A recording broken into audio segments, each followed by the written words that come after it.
Madam Chairman, I'm very honored to give the official report of the health of our party. I've been through all of their medical records, and everybody here is a very healthy citizen. I'm proud of that. And specifically, I'd like to mention that I thank you for your prayers, and I am celebrating the health of my wife, who has joined me here as well.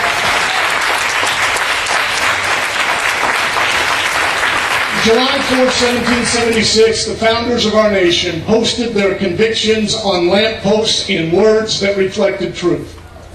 But it wasn't the words that inspired what was then a minority to encourage the silent majority to eventually stand for the promises of a nation, to bring about independence, and inspire subsequent generations to protect the promise of America. It was that they acted upon those words, and it was conviction of heart and deed that provided that inspiration.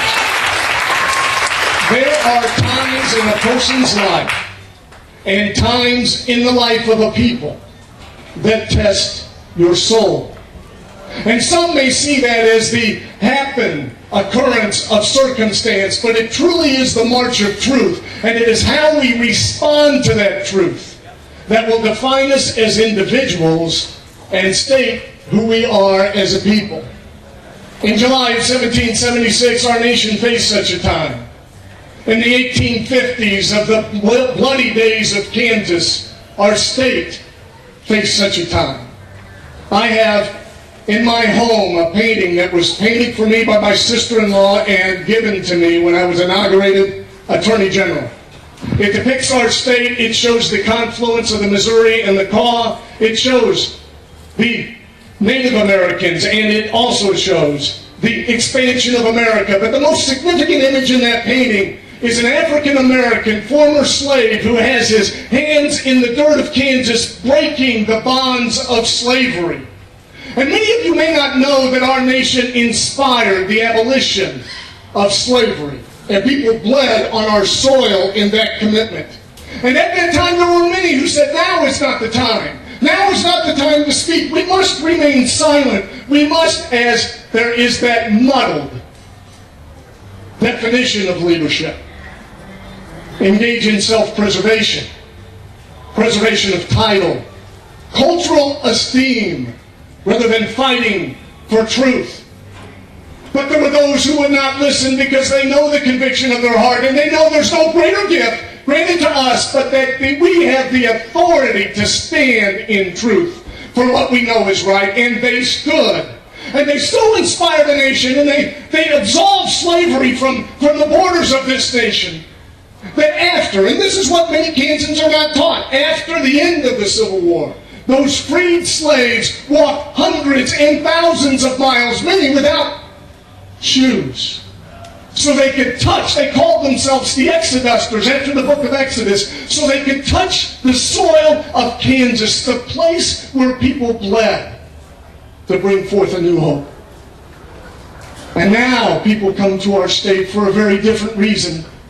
It's not because we have lax laws. It's not because our legislature has failed to recognize the foundational promise of America, that we must honor every single human life with just and righteous laws that shall be enforced.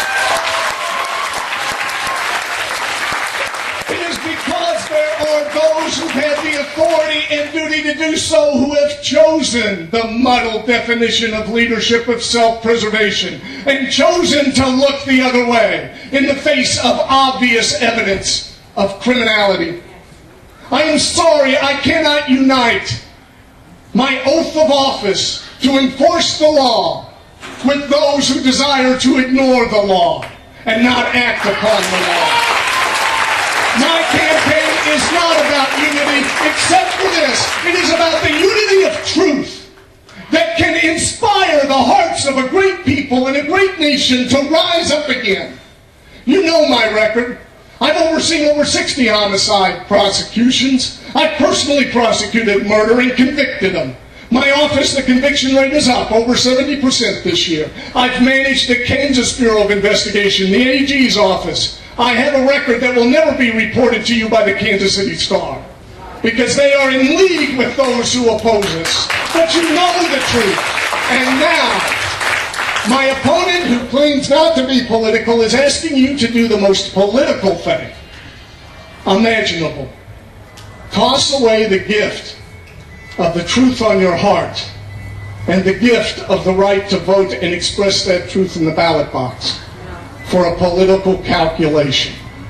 And I have faith that you will not do so. I invite you into the storm because the light of truth can defeat the darkness, and I still remain faithful to the people of Kansas and our common cause. Thank you.